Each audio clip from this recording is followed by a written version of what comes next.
Hello everyone. ఏంటి voice మారింది, location మారింది, ఎక్కడున్నారబ్బా అనుకుంటున్నారా? ఈరోజు కార్తీక పౌర్ణమి కదా. సో మా మేడం ఉపవాసం చేస్తుంది. కనీసం వాయిస్ ఓవర్ ఇచ్చేంత ఓపిక కూడా తనకు లేదు. సో ఆ బాధ్యత నా మీద పడింది.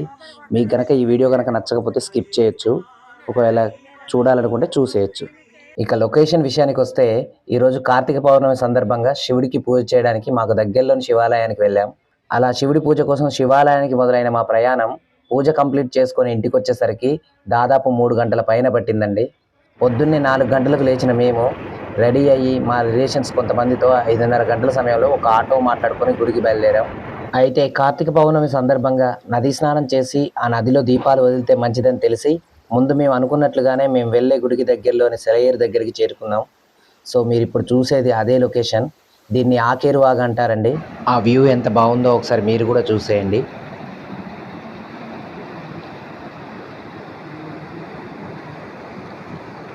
అలా మాతో వచ్చిన లేడీస్ అందరూ ఏటి దగ్గర స్నానాలు ముగించుకొని పూజ చేసి నదిలో దీపాలు వదిలారు.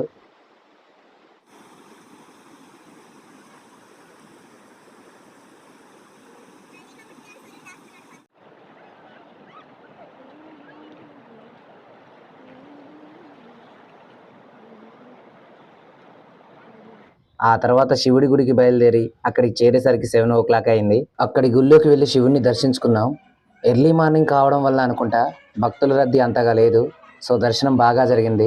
కార్తీక పౌర్ణమి రోజు శివుడికి 365 ఒత్తులున్న జ్యోతుల్ని వెలిగిస్తే సంవత్సరం అంతా శివుడికి ప్రతిరోజు జ్యోతిని వెలిగించినంత ఫలితం దక్కుతుందని పెద్దలు చెప్తారు కదా.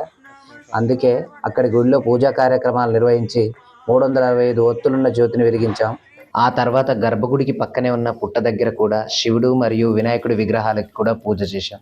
అలా పూజలన్నీ అయిపోగానే మొబైల్లో కొన్ని ఫొటోస్ అండ్ వీడియోస్ తీసుకొని అక్కడి నుండి సరాసరి మా ఊరి రామాలయం టెంపుల్కి వచ్చేసాం.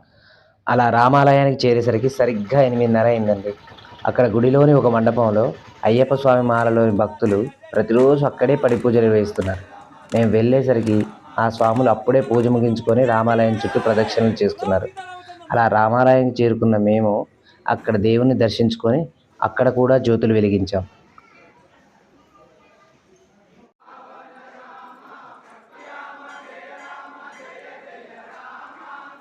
ఆ తర్వాత చివరగా అయ్యప్ప పూజ జరిగే మండపానికి వెళ్ళి అయ్యప్ప స్వామిని కూడా దర్శించుకున్నాం.